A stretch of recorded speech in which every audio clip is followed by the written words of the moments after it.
Well, we're back from camp, and like I said, it's Volvo repair time. Not because I want it to be, but because it needs to be.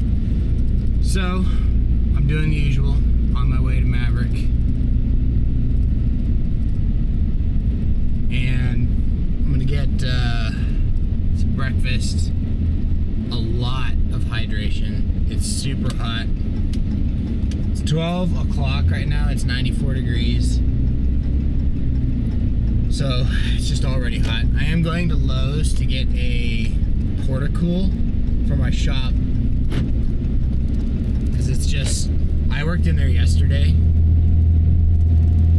Whole body sweat. It was awful. It's just so hot. And I don't know about you, but if I have to be like super sweaty and hot under a car, losing my patience quick. So I'm gonna get some food, hydration, that porta-cool, then drive to the AutoZone hub, because that was the only place that had the radiator for this Volvo and a reservoir. And I'm gonna hope I don't need anything else. Then I'm gonna do this job, which is probably gonna take me all day. I do have prep to do tonight at work, so that's gonna be fun. I'm watering plants for Ashley again. So, I got a full day. It was nice to start it at noon, but it's a full day. Here we go. Alright, it's a great day here in the shop. The shop that I have is one side of a 3-car garage in my house. You've seen me do a repair here before. Today, the old Buick. You might be asking, why do you have a Duracool sheet on the Buick? Wow, on the Volvo. Here's my idea, right? You ever drain coolant out of a car? It's not a heavily viscous fluid. It's just like water. Slightly heavier, but still not heavy enough to not splash everywhere when you let it out of a car. So when you drop water in a sink onto a sponge, it absorbs the majority of that and makes it so it doesn't splash. Not the point of the sponge, but an attribute of the sponge. So I thought, why not have this do the same thing in the bottom of the drain pan? So I basically bought a big sheet. It's like $11, which is super affordable. And I'm gonna cut it up into squares that mostly fit that, which is what I usually drain coolant into.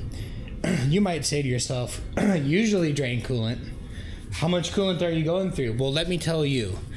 I have a thing that seems to happen to me, that whenever I am repairing vehicles, several other vehicles that I need or own all have the same issue, all at the same time. I have been through years where I have done water pumps on 3 vehicles, all with varying mileage and not the same brand. Why that happens, don't know. Seems like all the brakes need work all at the same time. I have years where I'll go through 4 vehicles worth of tires. Stuff just lines up, I don't know why, but coolant this year has been absolutely bonkers. I had a pretty significant leak in the 15-foot box truck. Completely drained, start over, coolant in that. Then the Suburban, new reservoir. Why? Old reservoir cracked, leaking, and then after that was done, there's an outlet from the heater core, completely went bad, dropped all that fluid right as soon as I had fixed that. So Matt fixed that. That was the other coolant issue. Then on my Dodge, EGR cooler went out. Sucked 6 gallons of coolant on the way to Portland. You saw that video, had to tow it back. More OEM coolant. And here we are today on the Volvo with needing a radiator. So I'm now at the 4th car that needs some kind of work for coolant related things. And this is just how it works for me. I don't know what the reasoning for that is, but I can pretty much expect it every year. If I start seeing one issue in one car, I kind of know that I'm going to have that elsewhere. But at least the style of work is consistent, so that's helpful. As I said before, I didn't have any jack stands, and so I Went all the way for 6 ton because I do have a big truck and other heavier vehicles that are not just cars. So I don't really drive cars. I drive SUVs and trucks. My wife owns this car, and of course that's what I'm working on today.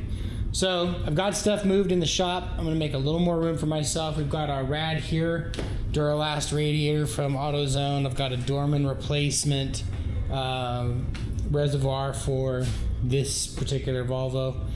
Reservoir is empty because the car's been leaking antifreeze, and so it drained out the reservoir. So I guess that was nice. I didn't have to do it. It gifted it right to my floor, which is cool. So I also bought something else. It's 100 degrees every day here right now. Has been for a while. Pretty typical for Idaho summers. So I went and got a swamp cooler, basically. And I'm putting that here in the shop. It's not very big. It should be enough for this space to just help keep the temp down. I'm gonna aim it right at my face over there. I'm gonna put it on my jack up stand here. I'm gonna unbox these supports and then get the car up in the air.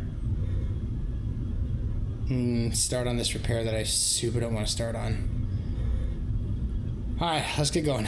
All right, so before we get started here, kind of wish this could be back a little further because my light doesn't reach into here, but that's okay. I've got that one over there for that purpose. So almost nothing has been done in this car in terms of this kind of repair. The way that I know that is a lot of the original clamps that are in this car are from when the car was built.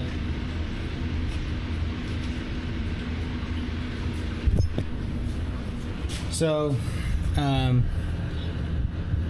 some of this has been apart, some of it hasn't. So we're going to take this wiring harness off. This upper radiator hose is going to go. The lower down in there is going to go. There's just a ton that's sandwiched in here. A lot of wiring harness stuff. This air cowling. This intercooler. Right here. It's a charge pipe. We've just got a lot of stuff that's got to come out, and because of the way that this is built, really not going to be able to take the radiator out through the top of the car. It's going to have to come through the bottom, and we're also, like I said, going to replace this guy because this actually has like a very, very small leak. And these threads, I don't know if you can see that, but those threads are toast. They're gone. There's nothing left of those. So that is going to go away. And I can't believe I'm about to start this, but we're going to take all this out of here and get it all torn apart.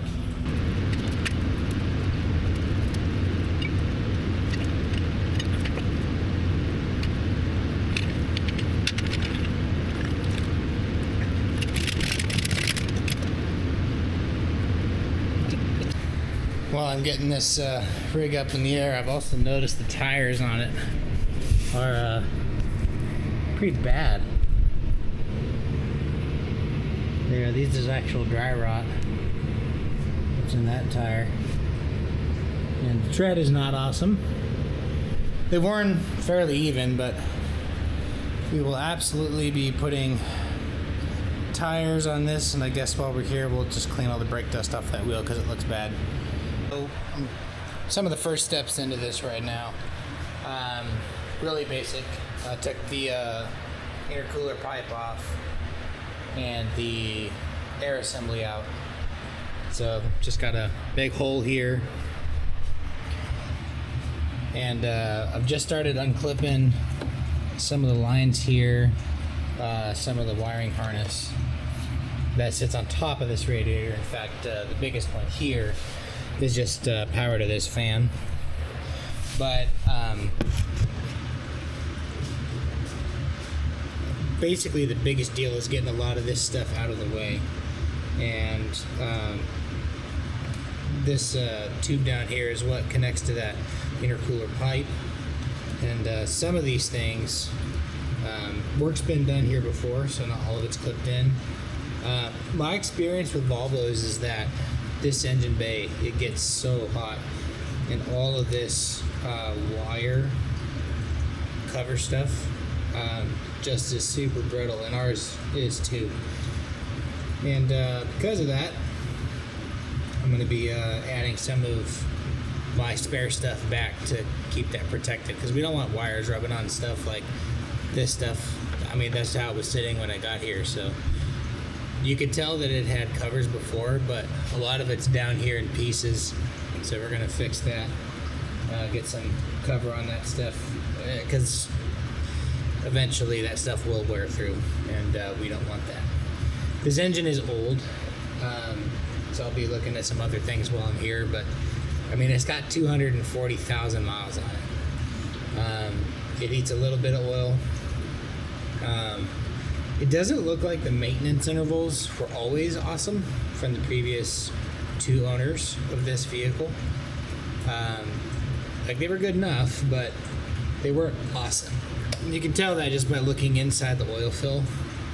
There's a lot of varnish in there, but still a good engine, and so it's, you know, it's doing a good job running.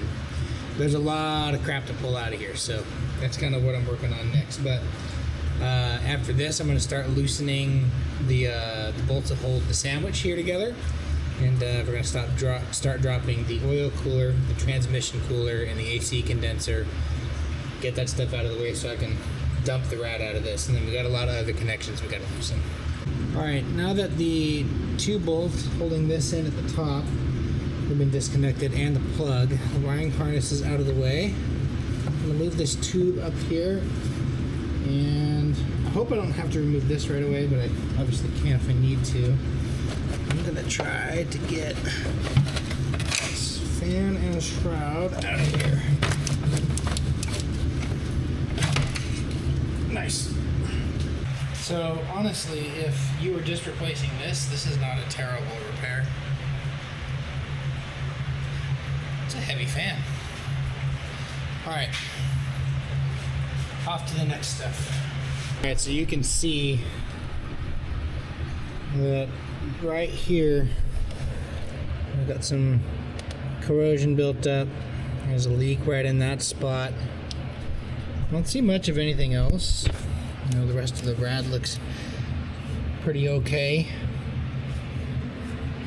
I think there's just some dented fans down there, nothing much, but yeah, it's time for a replacement for sure. Now I need to get the transmission cooler lines out, the intercooler lines out away from it, unbolt this thing, and then bring it back. I believe that there's a lot of stuff bolted to the front of this, and that's what kind of makes this a pain. So I got some work ahead of me for sure.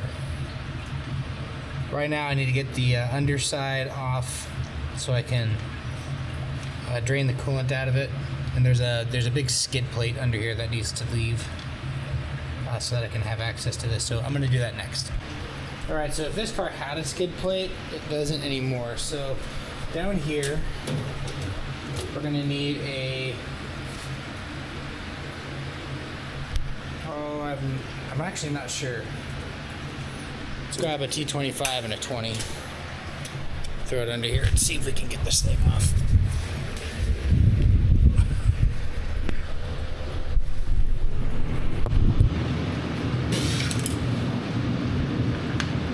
First guess is correct on the 25. A lot of Volvo stuff are at Torx 25. Hoping I don't get coolant splashed in my eyes. And there's one.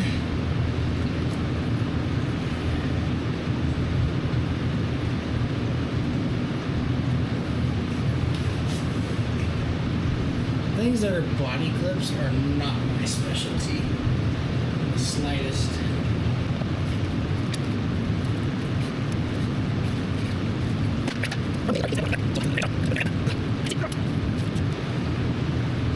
Oh, sure enough, there's a bolt up there. I can't tell what it is. Looks like a 10.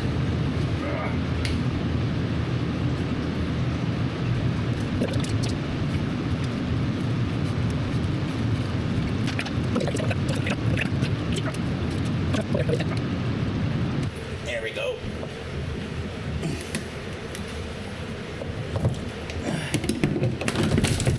Nice. Got it. That might suck to put in later. All right. Oh man, coolant everywhere. Wow. And this is not where the leak was, unless there's just a new leak. That's going to be fun to go find. All right. The other thing that's going to be fun to go find is where the plug is for the light on this side. Guess we'll find out in a bit. So, now we have access to the radiator. And a drip. And we've gotten that access by taking out that trim piece that covers all of this crap. So, looks like we have all kinds of stuff bolted to this, so this is going to be a great time. I don't know what that black one is, but radiator is what we care about. Let's see if we can get that sucker out of here. All right. I'm going to open this petcock with an Allen here.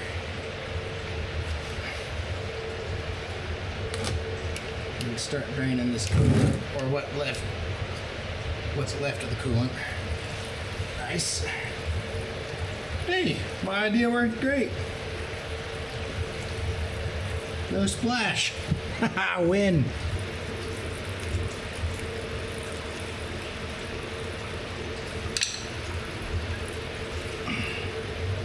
All right, we'll take that off when that's finished draining.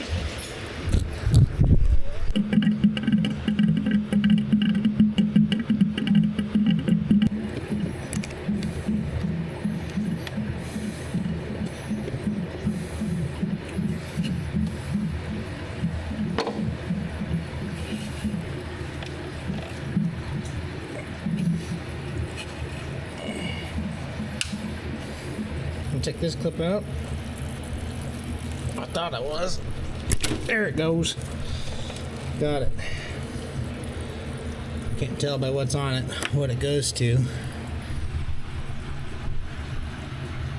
I'm gonna guess there's this whole unit here on the side. I don't even know what that is, to be honest with you. But it looks like I can reuse that clip, which is great. I've got to do the same thing to the bottom rad hose, whatever that clip is down there. There's a transmission cooler line on here somewhere, so best start taking them off. All right, so I just drained out the last of the coolant. The lower rad hose is now off, and the oil cooler lines have also been disconnected. Some of that's draining right now. Next is to start pulling some of the supports and then dropping this rad down. If your car is in a climate where you have a lot of snow and see a lot of road salt, you're going to have to deal with some rust.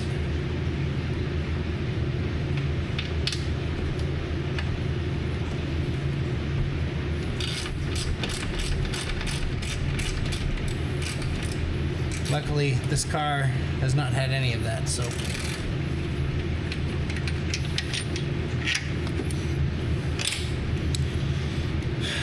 There's my first two. Looks like I'm gonna have to crawl under to get the other two. Now that I've got those 4 bolts removed, I'm gonna go put them in my bolt bin. All right, the next thing to come off are these 2 bolts right here. Wow, that was just loose. Nice. This one is too. That's worrisome.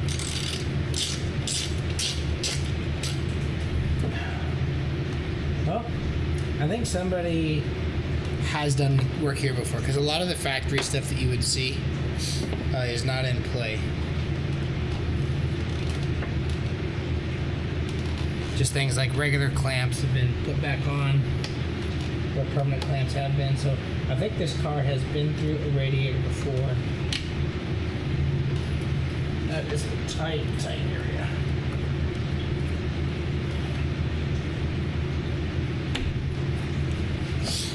show you what I'm doing here.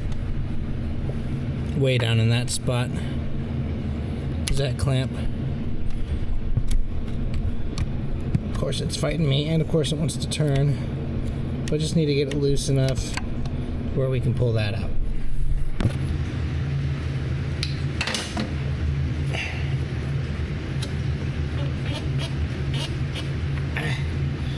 There we go. I'm going to tighten the clamp down just a little bit so that I don't use it, because I will reuse this clamp. Alright, so next there is the intercooler hose that's on the driver's side, and it's right here.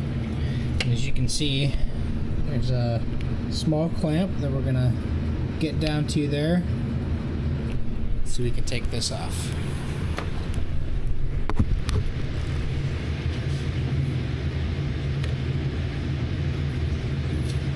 Just noticed while I'm working on this that this spring is apart, and I don't know what this is for. It's definitely broken though.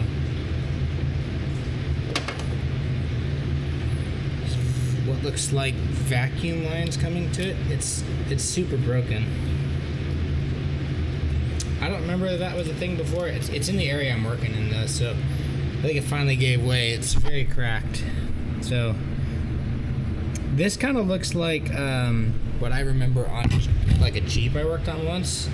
It was for like a bypass control valve or something like that. And I don't know if that's what this is, but I'm gonna have to look it up and go get one, because I can't just leave that there. That's got to be replaced. So cool. Deal with that later.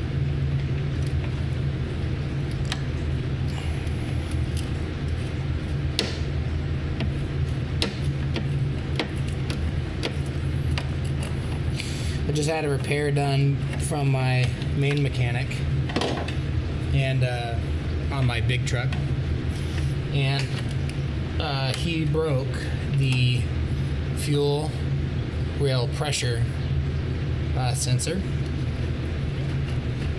and of course that's not his fault. That's just how it happens, you know, when you're repairing stuff. Exactly how that happened here. And I of course bought the part. You know, he put it in. Such a tough spot where mechanics, you know, have to tell a customer, hey, you need an additional part. The customer's like, well, you broke it, so you replace it. That's not how that works. Stuff just happens. Stuff's already worn out and old and tired and brittle from being hot.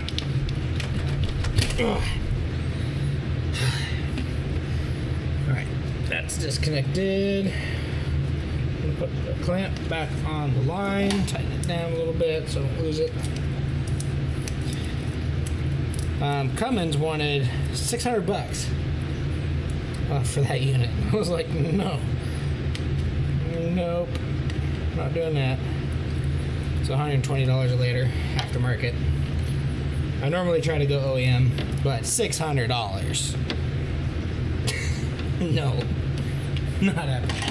Alright, and finally there's two bolts at the bottom of the rad, and I'm gonna go bust those out right now and then start dropping the intercooler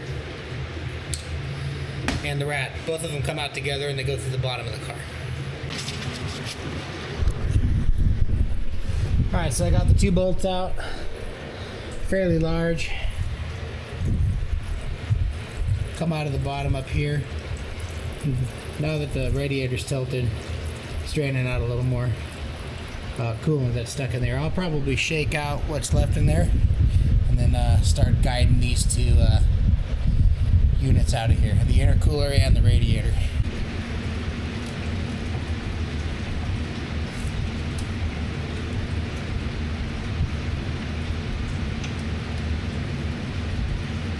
There's a lot of AC lines that you have to kind of maneuver this radiator around.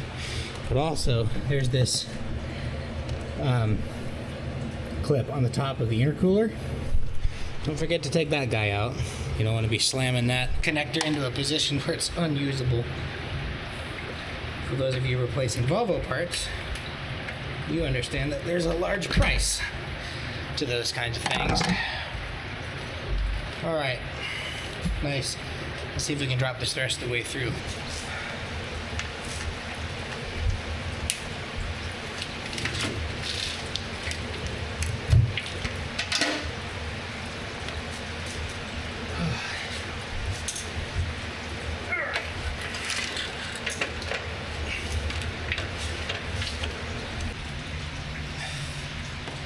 That was a lot of work. This radiator is indeed damaged. I was right. Someone has done this job before. In fact, the radiator has a date on it of 2022, 11/11 of 2022. So this was a recent repair that somebody did on this car, which makes sense why a lot of the stuff that I would see normally having factory clips has been replaced with zip ties, and you can just tell that someone's been working in here. So this repair has been done already. So the intercooler came out with it, as it should, and now I'm going to transfer the clips from this to our new radiator. So these would be all the clips here that mount this thing to the body, and get it swapped over, mounted back to this, and then reverse this entire process. So radiator is out of the car, and a mess that's left behind it. The AC condenser looks to be in good shape, so we're going to leave that sucker alone. Good enough shape, I should say. The front of it has received many rocks and bugs, but for the age of the car, I'm not going to replace it. And if it needs replaced, somebody else can do it. I'm actually going to go take a quick lunch break and clean up a little bit, and then come back and start on the reassembly. All right, next there are two bushings that are in this. They are located here. And there's these two tabs. You're going to use two screwdrivers to pry up on those and release the bushings from their plastic holder. All right, once you got your radiator ready to go, you're going to transfer these bushings that you took out of the old radiator, and you're going to put them in the new one at this spot and this spot over here. So unfortunately, the Duralast radiator that I have will not fit these mounts. And the reason is it's just a little bit smaller than this is. So rather than adjust the radiator, I'm going to grind the mount down by just a little bit on one side. Wear eye protection when you do this.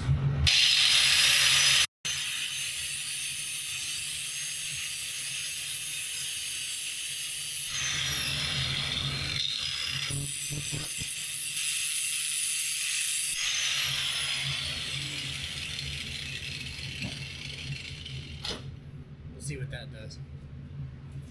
The other side of the rad is not as bad for this one. It's still a little too small, so we're going to take off a little bit.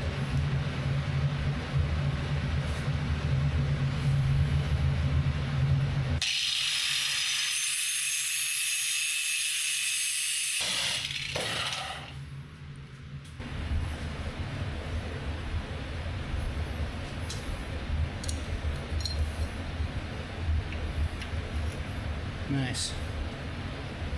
Didn't have to shave off much, just enough to compensate for the poor mold on this. I mean, they're making a bunch of them, right? It's probably difficult to get them all perfect. These are just duplicates, after all. Alright, so I have the radiator mounted back up to the intercooler. Gotta stay hydrated. Alright, so I've got the radiator mounted back up to the intercooler. I checked it against the original unit, make sure everything lines up right, because I'm not putting in a Volvo one. And I guess what's the point? If a 2022 radiator already just clapped, I guess why would I do that, you know? But on this guy, everything seems to match up fine. Everything lines up. The mounts for the radiator are just a little bit different, but everything is in place and it fits the bushings well. They're not coming out. They're not loose. They fit great. So mine did not need the inserts. Got the old rad here. I measured up everything on the replacement to make sure everything lined up, and so far it does. I've got the 4 bolts that bolt this to the AC condenser back in it, so I can guide this back up again through the bottom. The AC lines on the driver's side are kind of the worst part of this. They're of course rigid lines, metal.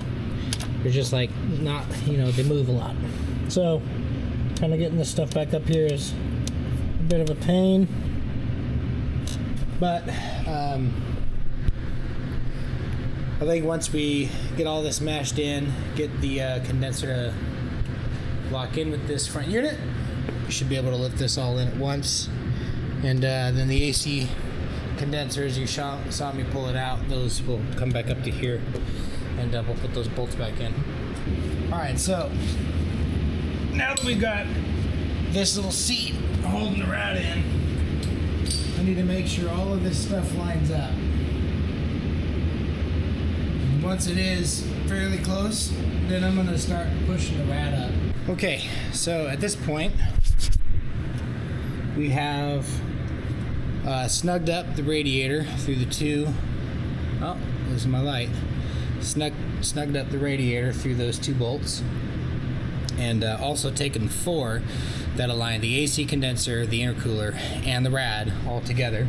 They're torqued down 88 inch-pounds for those small 4 bolts, and then we went ahead and snugged up those bottom ones to spec as well for putting the radiator up through the bushings.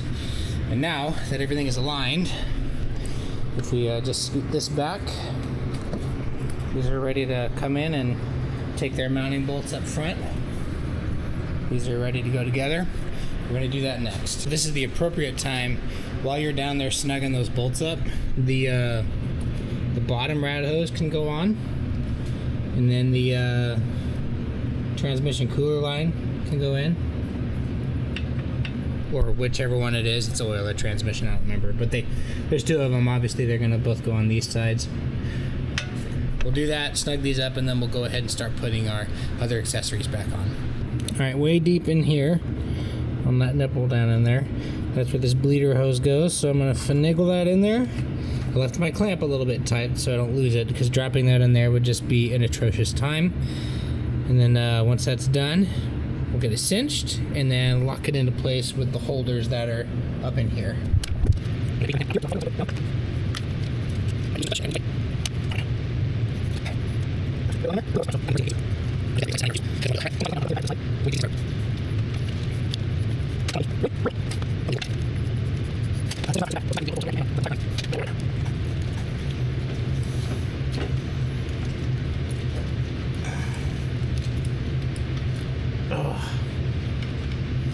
I'm just dealing with the pain of drilling into my own thumb.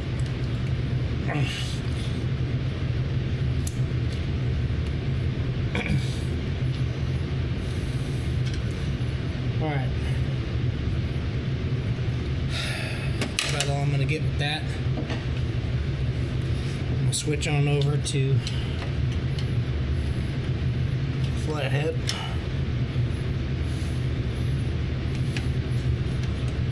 Without driving that into my finger. If you know, you know. Cooler is going to go on here. Letting that guy down. I'm going to loosen that. Clamp as well. I tighten all of these because I don't want to go chasing them. So inevitably I'm backing them all off before putting this stuff back on. You're just going to wiggle this pipe. Mine's pretty dirty.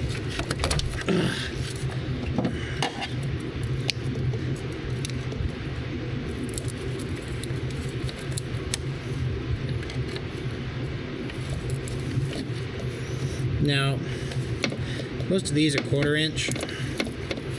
You can put a drive on it if you wanted to. I don't. I mostly use screwdrivers. Wonderful.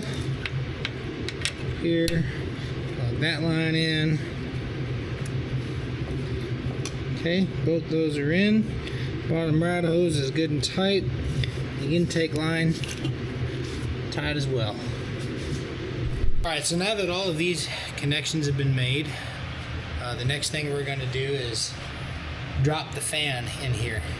And it's a little difficult to get in, I'm not going to lie. I'm going to remove the engine oil dipstick here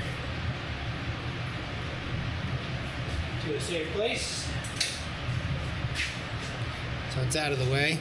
Man, I can smell it. That engine oil tells me that this engine is tired. It smells like varnish. Now, we keep up on the oil changes, but there's only so much you can do with a car that receives particular service, before you get to it. I guess also what I've learned here is if I ever need to change this starter out, I'm going to have to remove the fan when I do it, because boy, it's in a terrible location. It's not the easiest car to work on, let me tell you what. That much I know. The nice thing here about the Volvo fans is that there are two guides on it. See that there? Those guides are going to match up with the plastic ones that are on the radiator already. You don't have to install them, they come with it. And the only key thing is to make sure that you get them locked.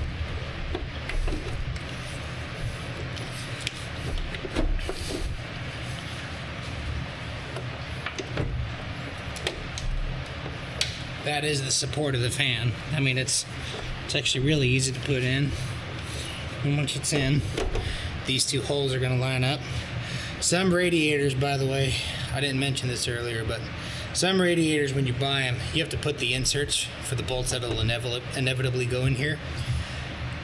This one from Duralast, I didn't have to. So they're already in there, but sometimes you got to insert them. Look at the manual, because the side that you insert it on is important, and the manual specifies which side that is.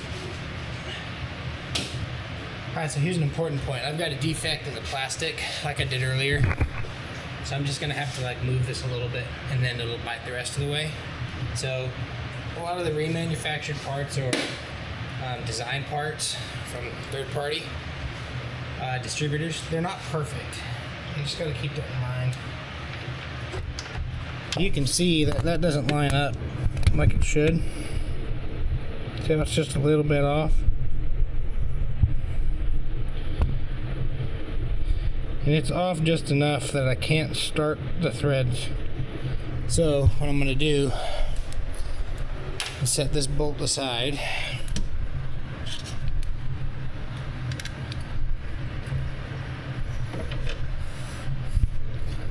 Find a screwdriver I can get in here with.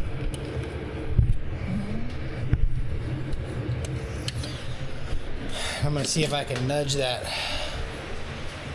receiver over. I think it's not just in the hole all the way.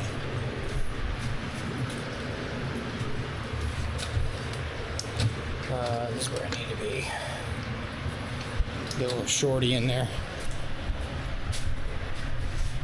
Let's see if we can make that guy move.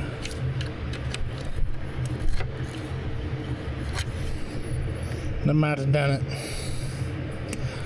Let's see if we can thread that in there now. I'm going to do it without the fan in the way.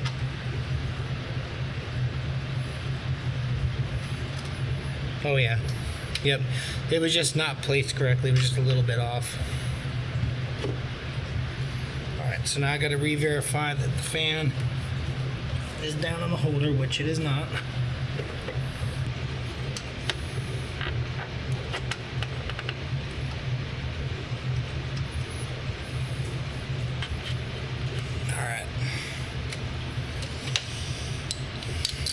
Got it. That was a pain in the butt.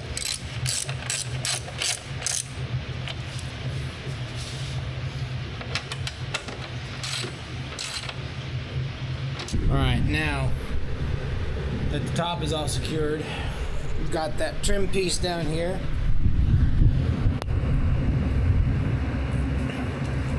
Just this little plastic piece.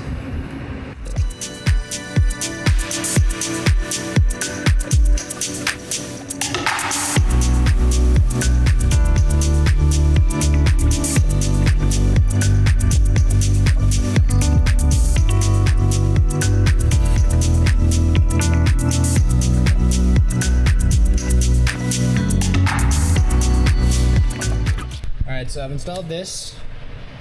It's all clamped in the back.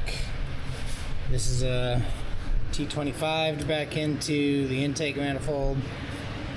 The intercooler exhaust is all connected. I've got my wiring zipped back up. Now I'm going to put the airbox in and give it some coolant, fire it up, bleed it off. Shouldn't be any issue running because that was not an issue. And then actually I forgot, before I do that, I'm going to change this reservoir out with the new one I've got from Dorman Products, and then bolt all this stuff back together, figure out what this thing is. Again, I didn't say what it was earlier, but it kind of reminds me of a bypass valve. I changed one out on a Jeep like a decade ago.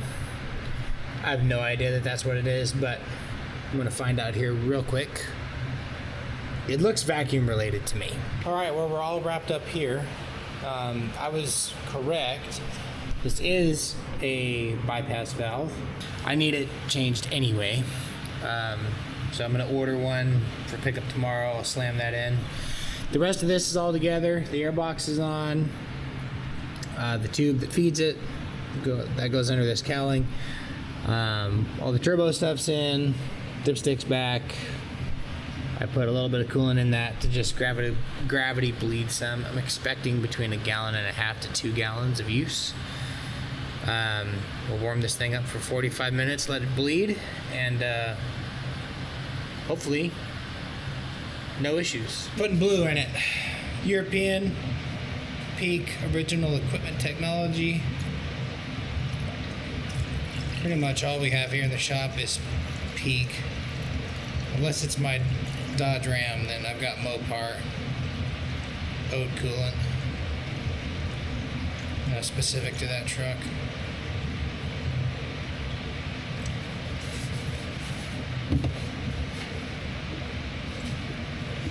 Nice. Still gravity bleeding. Let's make sure it's not on the floor. So far, no.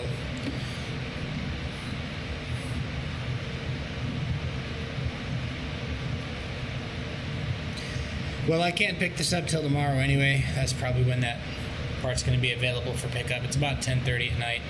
So I need to shut it down, go eat some food, take a shower. I need to call it for tonight. It's another fine day here in my shop. And it's a good 5 or 6 days later, probably 5. It's not like I have one thing to do, so things stack up quite a lot. It's tough to get back to projects, but I have an update. And while this, to me, does indeed look like a bypass valve, that guess I had about vacuum is correct. This valve is called the vacuum brake booster something valve. I don't remember now that I'm trying to. I have ordered that part from FCP Euro, basically where I get all of my parts except for this rad and that reservoir. And this job is basically wrapped up. The next thing that I need to start dealing with is axles on this car, so I will be back under it, yay. And also this giant oil leak that has appeared. More than likely it's one we already have. I just need to figure out where it's coming from because the spot doesn't really make any sense. So I'm going to be doing that tonight. And let me bring you in on this one. So, new spot developed down there, just as I showed you, kind of followed it down here. Looked way down there just to see where it was, that wet spot was coming from. And it's aligned with this. There's been no issues with this until now, but I did have to move it out of the way a pretty good amount to do work. So I'm happy to report that this is fine. Reservoir is great, but this power steering reservoir is not. It's leaking from right there on that screw, but no matter. It's a small leak, so now I need to get power steering fluid that matches this car. I will replace this reservoir because it's just no sense in putting my wife in a car that has leaks when I can just get rid of the leaks, and then I will tighten that back down. Here's my train of thought. More than likely, I loosened the hose like a little bit when I had to move it. I don't care. I'm going to replace the reservoir because new reservoir better than old reservoir, unless there's some kind of defect, and that's not true. Okay, that pretty much then wraps this car up. What I'm going to do is actually put all this back together. I'm not going to clip it back in. I'm just going to leave that over here. I'm going to put this brake booster, vacuum brake booster something valve. Still don't remember. I'm going to put it back together, and I'm going to zip tie it down so it will at least function. And then I'm going to lower this car down, get it off the jacks, and I'm going to run it outside. It's very hot. It's 100 degrees right now, and it's very hot in here. So I'm going to stick this car outside, and it should be able to warm up pretty stinking fast and start cycling coolant. Then, completely unrelated, I'm going to figure out how to clean up those tires because they look awful. All right, the car is down and off of the jacks. Pretty high up for that little car. Since I know that this is a power steering fluid issue, I am going to fire this car up, back it out of the driveway, and let this thing cycle for a little bit. See if we can't get this to burp. According to what I've read, it's supposed to just gravity bleed, which I hope that's the case because it needs a lot of coolant.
Oh, the hose is hot.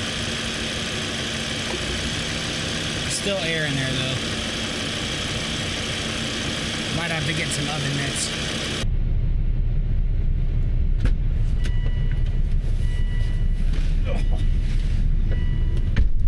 All right, so I'm going for my second trip in the car here. I've done one heat cycle, and looks like I came right back up to right in the middle of the temperature gauge. I'm gonna plug a computer here in a minute into the car, see where my actual temp reading is. I I don't seem to be bleeding any more air. That process seemed fairly quick. We're gonna just take a round the block cruise. Again, I don't have great braking, but I do have functional braking. And I haven't lost power steering yet, but I do have a pretty severe leak. I am driving at 95-degree weather, so it's pretty hot. I'm running the AC, full bore. Just putting as much load as I can on the motor. Headlights won't do much, but they'll do some. Hey look, 242, 800.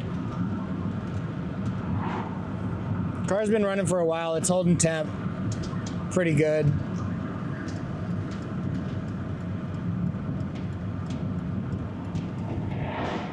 Make this turn here.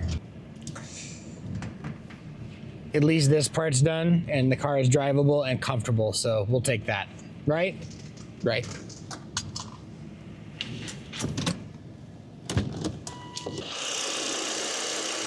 There's the coolant fan on, so that's great.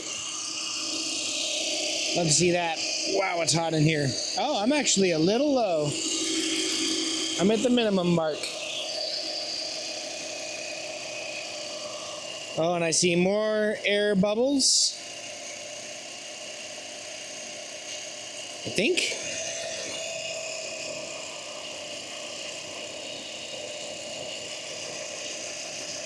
It was genuinely not what I was expecting. So driving the car and putting it under pressure might have been good. But I don't know for sure that that doesn't mean I don't have a leak.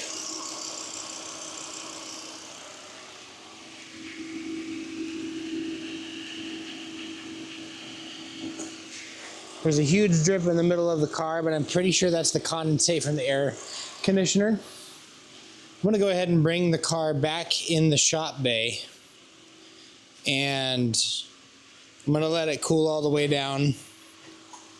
Nothing else looks crazy, so I'm gonna go ahead and bring it back in, leave it parked, let it cool down for several hours. I'll check this way later tonight, and just make sure we don't have any other leaks. All right, more to come.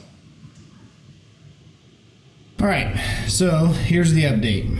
The plastic piece, of course, was indeed that switch for vacuum supply to the brake booster.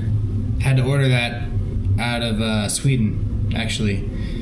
Couldn't get anything here that was on brand enough for me to trust it, so I just got the real part. And that's coming in because Volvo. The other crazy stuff is, yeah, I'm pretty sure there's a hairline fracture in that power steering reservoir. Pretty sure it wasn't an issue till I moved it. Again, very hot engine bay for the Volvo. It's always been that way. I'm sure they're all like that, but the Buick that you guys saw me work on, same deal. Those two cars are really, really, really hot. My other vehicles aren't nearly as hot as those. Anyway, that reservoir, it won't be here till next week. It's an easy swap. It's in and an out line, so that's not going to be any kind of issue at all. That wraps it up. This car's done. We've got more to do. We've got axles, some regular maintenance things, some other things that we need to do to this vehicle to keep it running, even with the 242,000 miles it has. So we're done here.